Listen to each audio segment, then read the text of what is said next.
Di rin pala kayo nag-uusap ni Ana Sandra kagabi. Ano mo, basic yung magulang. Sus! Baka naman si Ana Sandra mismo ang may ayaw na labasin ka.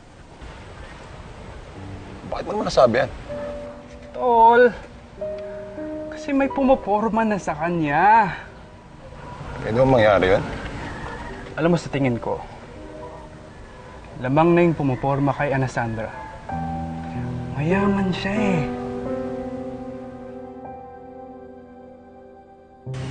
Minadrip pa na naman pala mama mo? Alam mo, pasalamat ka kakampi mo papa mo. Eh, kaya nga sigurado ako, hindi ako mapapalis ni mama sa kumpanyang to.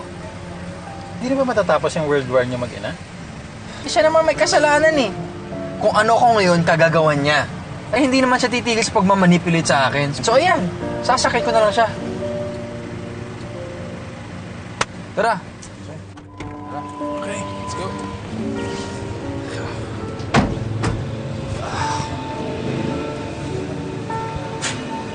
Teka lang. Oh.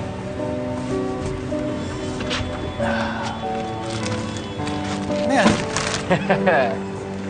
Tara. Para kanina yan. Hi. I have something for you.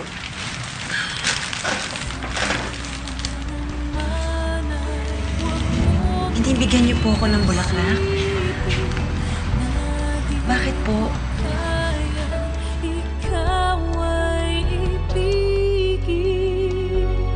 Hindi mo ba kayang patulan ni Anisandra yung mayaman na lalaki na yan? Di ba sabi mo mayaman? Papatulan niya yan. Ano naman laban ko dun? Ano? Magpapatalo ka? Kung ako sa'yo, huwag kang babagal-bagal.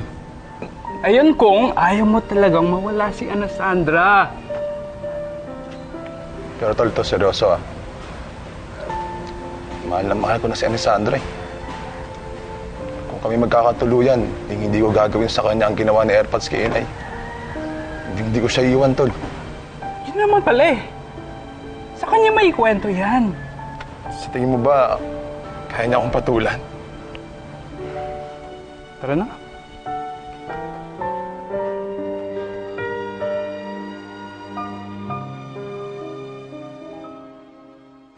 Sir, bakit niyo po ako binibigyan ng bulaklak? Wala naman siguro masama kung gusto kong pagandahin yung umaga mo. Good morning. Unless, of course, unless may magagalit. Sir, pasensya na po kayo pero hindi ko po matatanggap yung mga bulaklak na yan. Sa iba niyo na lang po ibigay. Wait, ayaw mo ba sa akin, Ana Sandra?